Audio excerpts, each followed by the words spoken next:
Pemirsa, pakar telematika Roy Suryo dan kawan-kawan menggelar deklarasi perjuangan di Gedung Juang 45 Menteng, Jakarta Pusat. Mereka menolak kriminalisasi terhadap para akademisi dan aktivis. Deklarasi perjuangan ini dihadiri sejumlah terlapor terkait dengan tudingan ijazah palsu Presiden ke-7 Republik Indonesia Joko Widodo. Selain Roy Suryo, turut hadir sejumlah terlapor kasus ijazah Jokowi, yakni Rizal Fadila, Kurniatri Royani, Dr. Tifa, hingga mantan Ketua KPK Abraham Samad di Gedung Juang 45 Menteng, Jakarta Pusat pada Rabu siang. Dalam deklarasi ini, Roy Suryo menilai bahwa Jokowi mangkir dalam pemeriksaan kasus ijazah palsu dirinya, namun hadir pada kongres salah satu partai di Solo. Bahkan selain itu, Roy Suryo juga menyinggung pemeriksaan terhadap Jokowi yang justru tim penyidik Polda Metro Jaya yang bertolak pergi ke Solo.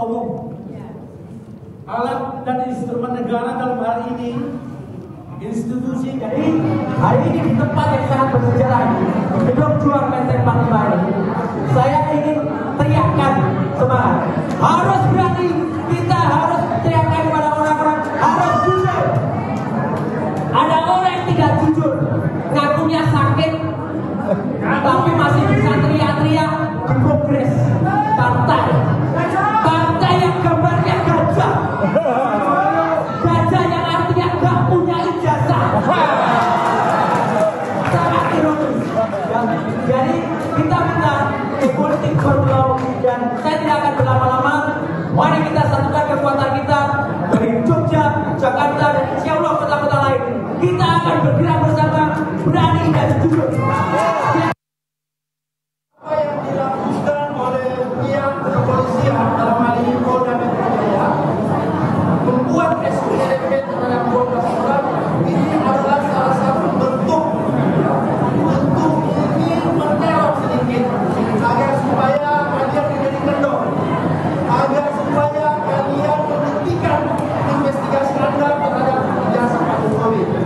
Oleh karena itu, saya ingin sampaikan kepada kita semua yang ada di ruangan ini, kita tidak usah terlalu pusing dengan SPDP 12 orang yang terlapor. Anggap biasa-biasa saja. Ya. Karena kalau Anda pikirkan SPDP itu, saya khawatir nanti kekuatan perjuangan Anda. Pemirsa, kasus dugaan ijazah palsu Jokowi masih bergulir. Pihak Jokowi menyatakan penyidikan kasus ini berjalan dengan komprehensif, termasuk saksi-saksi yang diperiksa, yakni Kasmojo yang diyakini merupakan dosen pembimbing Jokowi. Sementara pihak terlapor Rismon Sianipar yang juga ahli digital forensik mengatakan pihaknya tidak khawatir dan tetap yakin bahwa ini ada dugaan tindak pidana. Apa tindak lanjut terhadap laporan tambahan ini, termasuk yang berkaitan dengan fitnah ataupun juga ujaran kebencian? Ya, tindak lanjutnya ya tentunya dari kami berharap agar kepolisian dapat melakukan penyidikan dengan profesional, dengan cepat juga, dan dengan komprehensif juga ya. Karena kami juga menyadari juga bahwa yang kemarin di Barreskrim itu sudah sangat baik dilakukan oleh para penyelidik di sana karena masih penyelidikan, dan banyak sekali saksi-saksi yang diperiksa, banyak sekali dokumen-dokumen yang diperiksa, dan kami yakin juga bahwa di Polda Metro Jaya ini akan sama komprehensifnya, bahkan karena ini sudah penyidikan akan lebih luas lagi. Dan nanti akan terbukti semua yang tadi Bang Rismon sampaikan, bahwa mana Pak Kasmojo, bahwa dosen pembimbing, nah itu semua akan jelas nanti, terang benderang, bahwa memang betul Pak Kasmojo adalah pembimbing Pak Jokowi. Dan itu akan dibuktikan nanti dengan dokumen-dokumen pendukungnya dan sebagainya. Kami yakin para penyidik profesional dapat mengumpulkan bukti-bukti itu juga, karena memang itu apa adanya, Mbak. Jadi kita tidak khawatir, tidak ada kekhawatiran sama sekali di kita, karena fakta kan akan berbicara sendiri tanpa harus kita membuat argumen apapun, gitu Mbak. Ya Bang Yakub, dengan adanya dokumen yang dibawa, kemudian juga pemeriksaan yang terus berlanjut begini, apakah dari pihak Anda yakin akan ada tersangka yang keluar setelah proses pajak ini? Tentunya pada saat kami melapor ini ke Polda Metro Jaya, kami sudah meyakini bahwa adanya suatu tindak pidana. Karena ada dugaan tindak pidana tersebut, sehingga kami yakin bahwa ada tersangkanya. Namun kan kami tetap menghormati proses penyidikan yang berlangsung, sehingga kami menyerahkan semuanya kepada pihak polisian di tahap ini, Pak. Baik, Bang Rismon, dari pihak Pak Jokowi begitu yakin jika akan ada tersangka begitu yang keluar. Lantas bagaimana Anda sendiri, apakah tidak ada kekhawatiran yang semakin memperlemah posisi Anda sebagai terlapor karena melihat banyak dokumen juga dan juga pemeriksaan yang masih berlanjut?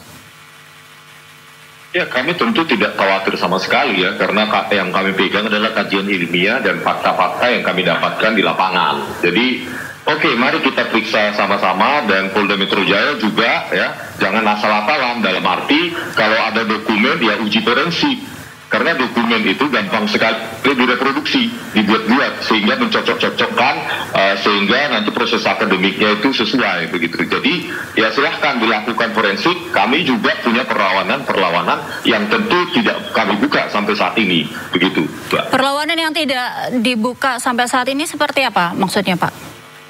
Ya, kami memiliki bukti-bukti yang memang sangat telak gitu loh, untuk berarti maksud Anda yang menuduh kami, ya pihak-pihak yang menuduh kami menyebarkan fitnah, ujaran kebencian dan lain-lain gitu loh. Ini fakta ilmiah yang kami jelaskan di sini, dan itu satu pun tidak ada bantahan. Ya, jadi pihak UGM sendiri pun tidak terbuka. Ini yang membuat kami semakin kurius. Ya, ada apa dengan keterbukaan UGM tersebut? Ya, bahwa nilai MKDU yang nilai D itu bisa dikatakan lulus. Itu kan juga kami alami sendiri, proses akademik di UGM itu tidak mungkin bisa lulus. Informasi lainnya pemirsa, sejumlah mantan pegawai Kementerian Komunikasi dan Digital dituntut 7 hingga 9 tahun atas perkara praktik pengamanan situs web judi online. Salah satu terdakwa dari klaster WKS pegawai Komdiji, Denden Imanuddin Soleh, mendapatkan tuntutan 9 tahun penjara dari jaksa penuntut umum. Dalam sidang yang digelar di Pengadilan Negeri Jakarta Selatan, Rabu malam, jaksa penuntut umum dalam tuntutannya menyebut bahwa tindakan dari Denden dalam mengamankan situs judi online dari blokir merupakan tindakan yang bertentangan dengan program pemberantasan judi online secara nasional. Ini menjadi pertimbangan yang memberatkan tuntutan. Jaksa juga menuntut Denden dengan denda sebesar 1 miliar rupiah, subsidiar 3 bulan kurungan penjara. Selain Denden, 8 terdakwa dari klaster X pegawai Komdiji lainnya dituntut 7 hingga 8 tahun penjara dengan denda mencapai 250 juta rupiah. Sementara itu, jaksa juga menuntut terdakwa dari klaster TPPU bernama Adriana Angela Brigita 10 tahun penjara dan Rajo Emir Syah 15 tahun penjara.